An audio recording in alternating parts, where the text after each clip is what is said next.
Dag nokkurn settist Högni Hinriks í ruggustólinn sinn til að fylgjast með hæfileikakeppni í sjónvarpinu. Fyrst kom fram lítil stúlka sem gat hermt eftir þokulúðri.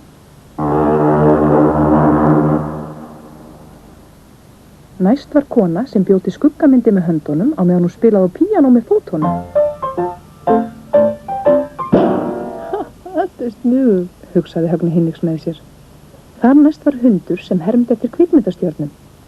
I thought I saw a putty cat, a creeping up on... En síðan tilkynnti kynnirinn að öllum væri heimil þáttaka í þessari hæfileikakeppni og umtalsverð verðlaun væri í boði. Högni Hinriks fannst að það þyrfti ekki svo mikla hæfileika til að vera áhuga skemmtikraftur. Jafnvel lítill köttur hlaut eiga þess kost að vinna til verðlauna. Hann varð sífellt hrifnari af hugmyndinni. Hann var bara ekki viss hvað hann gæti gert. Honum datt í hug að syngja.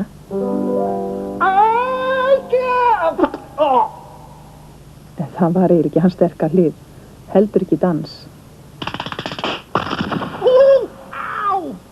Eða töfrabrögð.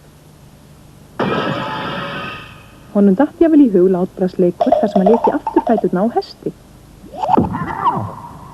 En ekkert af þessu var samt nógu gott. Hann ákvað að leita ráða hjá Millu mús og Kalla kanínu. Vá, sagði Kalli. ég get leikið á trommur, þú á banjó og Milla getur flautað. Því stofnum við ekki einsmanns hljómsveit. Einsmanns hljómsveit, sagði Milla. en við erum ekki menn og það er ekki þrjú. Þetta er alveg fáránlega uppástunga. Högni Hinriks hugsaði sig andartak en sagði svo.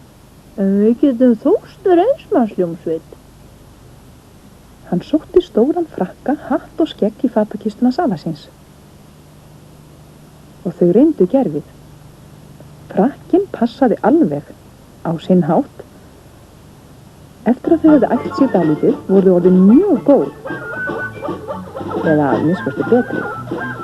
Í næstu viku mættu þau til keppni. Á undan þeim kom fram skemmtikraftur sem fetti sig á bretti en það fór nú ekki vel fyrir honum. Svo sagði kynnirinn. Herrar mínir og frúr, nú er komið að einsmanns hljómsveit Högna Hinriks. Þau léku mjög vel og fagnaðarlátunum lyftið tilkynnti kynnirinn að einsmanns hljómsveit Högna Hinriks hlyti verðlaunin. En þegar Kalli kanína ætlaði að taka við verðlaunafénu náði hann ekki til þess og þau ultum koll. Þetta var í beinni útsendingu, getið þið bara ímyndað ykkur hvað gerðist. Þeim var öllum hent út og hljóðfæranum á eftir þeim.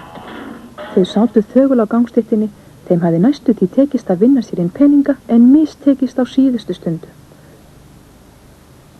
Ókunnugur maður leið átti framhjá, fleygði pening í hattinn þeirra. Hann hélt að þau væru götuleikarar og það gaf Högna Hinriks frábæra hugmynd. Við spilum bara hér og vinnum okkur peninga, sagði hann og þau hófu strax leik sinn.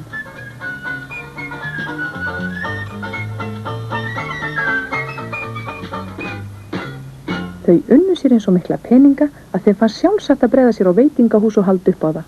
Hugsið ykkur bara, sagði Milla mús. Við byrjuðum daginn í sjónvarpinu en enduðum svo í göturæsinu. Högni Hinriks hugleiddi þetta alltaf stund á meðan hann gæti sér á rjómabólum og sagði svo. En ekkert fullreynt í fyrsta sinn. Ekkert.